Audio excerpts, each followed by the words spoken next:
Oh, hello there. I'm Noah2. Thanks for watching this video. I appreciate it.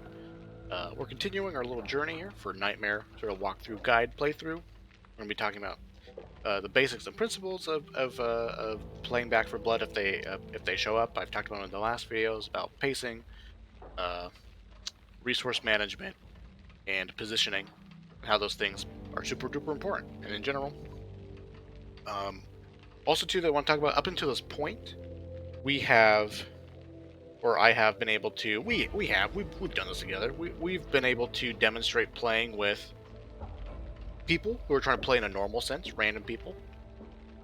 We have also been able to example playing with bots and how we can push bots into positions where we want them to stand, and if we stand still, the bots will be more aggressive and shoot their guns more often. Though they did nerf the bots since the update, it feels like. Um, but we haven't talked about yet is playing with people who are actually trying to speedrun. Right? We've done normal, we've done bots, but if we're playing with people who want to be zoomers and go zoomy zoomy fast fast, how do we play with them? Our deck is flexible in that it allows us to play with people with normal. We have lots of grenades, bomb squad, extra health, and things like that. For Act 1, we have all the use speed because we're going to be the field cannon person. That's eating up a large chunk of the deck. But for the most part, right, we can play normal and we sort of like just have a quantity of supplies that helps us get through a map if we play with good pace.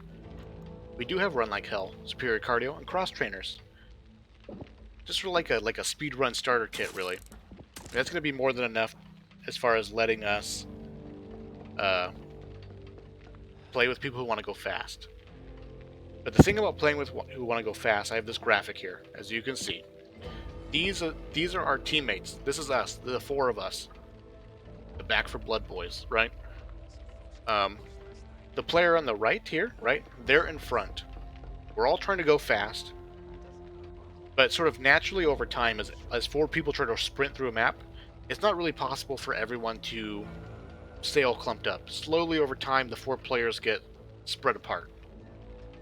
The player who is in front is typically the safest, because as you're running past a zombie who's idle, who's just digging through the garbage or whatever, they actually don't aggro onto you until you're like physically close to them.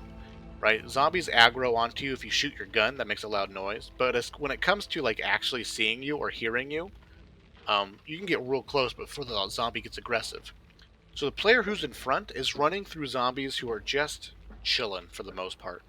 And as he runs past them, they aggro onto him, and they chase after him. What happens is the player in the front ends up growing a long tail of danger.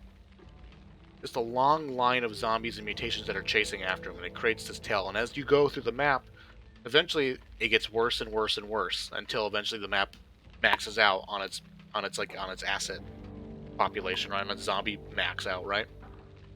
So the players who are in the middle of the pack will eventually start running into that tail of zombies. And if they get too close to that tail of zombies, the zombies will change aggro and just turn on you and be super aggressive and be in your way and get in your path. So a lot of the times, the player in front is super safe. The players in the middle, if they get too close, they can actually get killed pretty easily. And it's just dangerous in general to follow that tail. If anything goes wrong, those zombies can turn on you in a second, mutations turn on you in a second, etc. So I just want an example here that we can be this guy in the back, though. We can wait. And so because we're running a deck that doesn't have... We can start searching now. Because we're running a deck that isn't fully committed to speed, we're almost never going to successfully be the person in front. People who are running full-on speed decks will pass us. Eventually, right? They'll eventually pass us. So with this deck, when we're playing with people who want to go fast, we're gonna hang back a little bit. We're gonna let them take the risk. We're gonna let them go forward, let them aggro, let them get super deep into the map, and then we'll basically walk through a map that's empty. And we can loot a little bit, run, catch up somewhat, right? And this is a really nice map to do this on bad seeds, if that's the case, because they're going to be running around that little farm, the little farm arena, popping the orbs and the nodes. And we'll just and we'll just be chilling. So that's how we're going to play with people who are going to speedrun. Now on Bad Seeds, if we have bots, or if we're playing with people who want to play normally, I like to do what I call leapfrogging, where basically we're going to get to a point where all the idle zombies are in front of us. We're going to shoot as many as we can see. Not to kill them, just to aggro them. Just to pull them towards us. If we're bots, right, all these zombies are running towards us. We aggro to all the bots, all the zombies that we can see on the horizon, and they're running towards us. As they get close to us, the bots and us and ourselves will kill all those zombies. Now that space that they were at is empty, and we sprint forward and we take that space. Casting over the goat, let's get it. And we keep moving and until we run into another wall of idle zombies, just wandering about, and we just rinse and repeat. So you aggro zombies, let them come to you, kill them, take the space that they were occupying, and then do that again when you run into the next area that's populated with random zombies. You should just leapfrog your way through the map. There's a couple of things I want to point out when we get to the farm and before the farm. It's a nice place where we can hold out and defend ourselves if a horde event triggers, as well as ways that we can, an extra way or two that we can get on and off of the barn safely without taking damage. Never any candy. Usually I judge that the fact that somebody picks up a SMG real quick and I think I know why. is usually a good sign that they're going to be speedy zoomers. A major infected incursion point Fire in the old supplies. Dog mine. We'll mute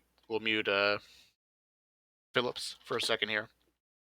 The other thing, and the most important thing that we need to talk about on this map, is node stacking. Node stacking. So this map is where we're introduced to the nest, right? That big, huge yellow orb. You blow it up and it releases the bridge, the trailer that becomes a bridge down the river. That huge nest, or that orb, is the nest. And it has 4 tendrils that glow, that lead us to nodes. Those nodes have 3 yellow orbs glowing in them. We can kill 2 of those nodes relatively close together. So follow me. This is super important. And if we can demonstrate it, I will. But it's usually easier to demonstrate. Not easier, but chances are these people are going to go fast, I think. So we're just going to let them go. We're chilling. We can get an extra stun gun. That's quite nice. Right? So if we get to one of those nodes, and when you shoot one of those orbs, all of the other orbs on the other nodes disappear. They hide. Right? They hide.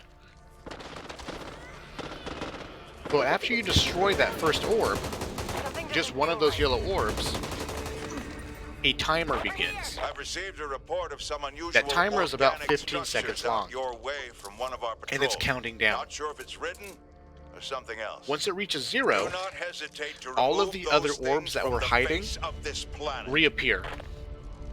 Our teammate made it to the farm, so I think it's me. safe to start moving forward. All the other orbs reappear at the end of that timer.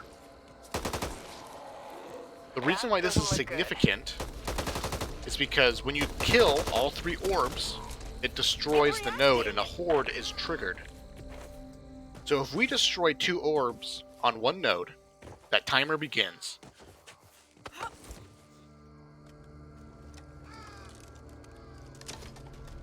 Before that timer finishes, we kill the 3rd orb, destroying the node. Then we run to a second node. Right, the horde has been triggered, but if we can get to that second node quickly enough, the orbs are reappearing just as we're getting there.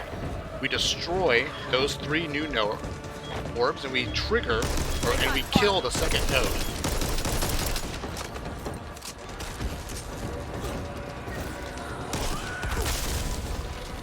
The reason why that's important is because we can then stack 2 horde events together. Because we destroy one losing my voice. Right, we shoot 2 orbs, we wait a little bit, kill the 3rd, go to a second orb, or node, And as we're getting to that second node,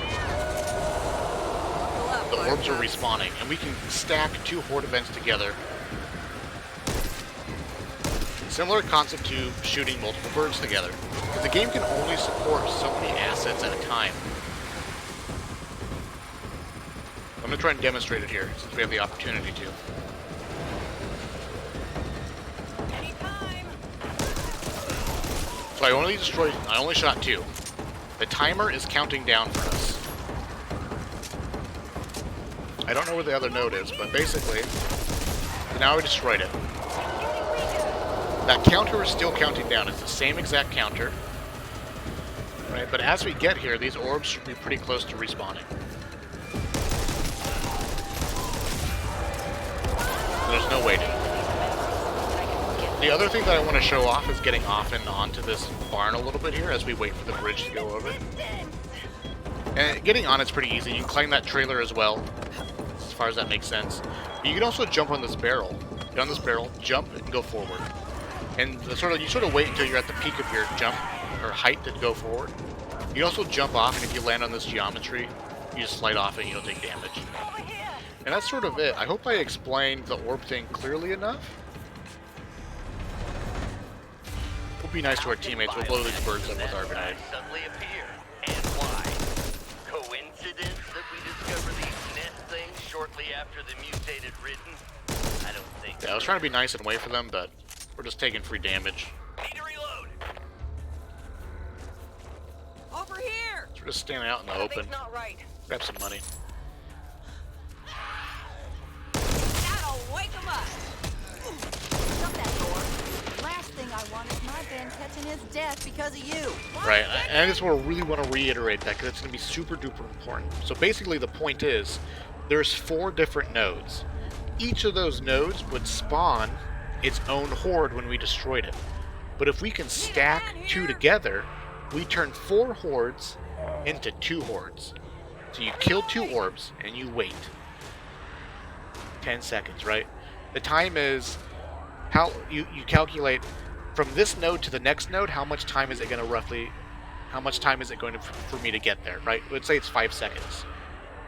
So if I shoot 2 orbs and then wait roughly 10 seconds, kill the 3rd orb, and then by the time I get to that 2nd node, the orbs are reappearing. And I can kill that 2nd node, and you stack those 2 horde events together. And you essentially cut in half the potential risk of doing this part. This works on all maps, all the maps that have the orbs on it, all the nests. And so it's going to be super important on Abandoned. If we can get to the house and Abandoned, the infested house. Well, let's do this. This is how you get ridden in here. Oh, you're not gonna shut the door on your way in. Somebody want to get their caboose over here like pronto? Come on, bro. You're not gonna shut the door on your I way got a in. nade, I'll throw it Come at him. on. I want to get the kettle on. Right, and that's essentially it. Also, too, at this point, I'm actually gonna do these levels video by video because it's such a huge time sink to try and do all 4 of these maps together successfully. I'm gonna end the video, make a new video. But thank you guys for watching. That's Bad Seeds. It's pretty open and really easy to play. You leapfrog, right? You leapfrog through it if you have players who want to play normally or with bots. Otherwise, you just sort of run around that arena, jump on top of the barn, jump off of it safely, blow up the orbs, blow up the nodes, and etc. and things like that. So I hope this helps. Feel free in the comments to ask any sort of questions. I forgot to show the bridge. Did I talk about the bridge? There's a bridge just before you get to the farm. That wooden bridge. Great place to hold out. There's only one way for the ridden to get in, so if you put your back against the end of the bridge, like a bunch of trees, I think it's all destroyed. Really great place to hold out and defend from. So thank you guys for watching, and I'll see you in the future.